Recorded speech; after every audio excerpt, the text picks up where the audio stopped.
National ಪಾಲಿಟಿಕ್ಸ್ಗೆ ಬರೋಣ. D K Shivakumar ಅವರೇ, ಇಡೀ ದೇಶದಲ್ಲಿ ಕಾಂಗ್ರೆಸ್ ಎಲ್ಲಿ ಎಲ್ಲಕ್ಕಿಂತ ಬಲಿಷ್ಠವಾಗಿದೆ ಅಂತ ಯಾರು ಕೇಳಿದ್ರೆ ಕರ್ನಾಟಕದಲ್ಲಿ ಅಂತ ಅನ್ಡೌಟೆಡ್ಲಿ ಹೇಳ್ಬೋದು.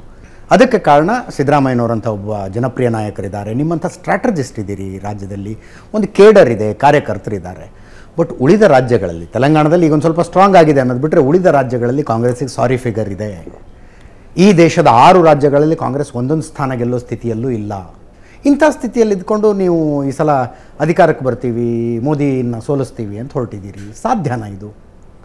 ಅಲ್ಲ, ನಾನು ಹಿಂದೆ ಒಂದು ಹೇಳಿದೆ, 179 ಸೀಟ್ ಇದ್ದಿದ್ದು 2 ಸೀಟು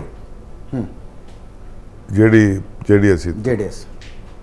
ಹಿಂದೆ ಪಾರ್ಲಿಮೆಂಟಲ್ಲಿ ನಾನು ಕೂತ್ಕೊಂಡು ನೋಡ್ತಿದ್ದೆ, ಈ ನಮ್ಮ ಮಕ್ಕಳದು 21 ಇಯರ್ಸಿಂದ 18 ಇಯರ್ಸ್ ತಂದ್ರಲ್ಲ, ಆಗ ಮತ್ತು ನಮ್ಮ 73rd 74th ಅಮೆಂಡ್ಮೆಂಟ್ ತಂದಾಗ ನಾನು ಪಾರ್ಲಿಮೆಂಟಲ್ಲಿ ಗ್ಯಾಲರಿ ಎತ್ಕೊಂಡು ಅಲ್ಲಿ ನೋಡುವೆ. ನಾನು ಅದ್ವಾನಿಯವರು, ವಾಜಪೇಯಿ ಇಬ್ಬರೇ ಇದ್ರು. ಈಗ ಎಷ್ಟು ಜನ ಇದ್ದಾರೆ? 303. ಪಾಲಿಟಿಕ್ಸಲ್ಲಿ anything may happen.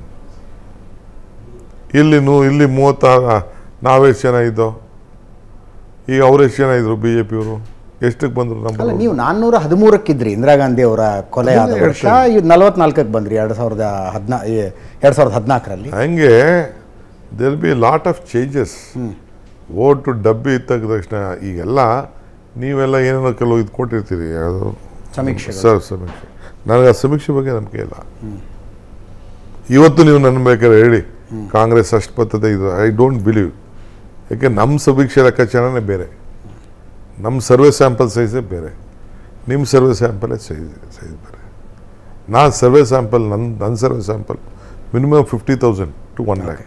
Okay. That is why we come to some conclusion. ಆ ಟಿಕೆಟ್ ಮಾಡ್ಬೇಕಾದ್ರೆ ಮತ್ತೊಂದು ಮಾಡ್ಬೇಕಾದ್ರೆ ಎಲ್ಲ ನಮ್ಮದೇನೋ ಬೇರೆ ಲೆಕ್ಕಾಚಾರ ಇರ್ತದೆ. ಹಂಗಿದ್ದು ಮಾತ್ರ ಪರ್ಫೆಕ್ಟ್ನೆಸ್ ಬರ್ತದೆ, ಇಲ್ಲ ಪರ್ಫೆಕ್ಟ್ನೆಸ್ ಬರಲ್ಲ.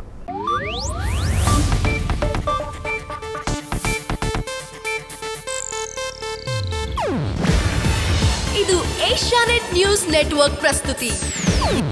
ನೀವು ನೋಡ್ತಿದ್ದೀರಾ ಏಷ್ಯಾನೆಟ್ ಸುವರ್ಣ ನ್ಯೂಸ್.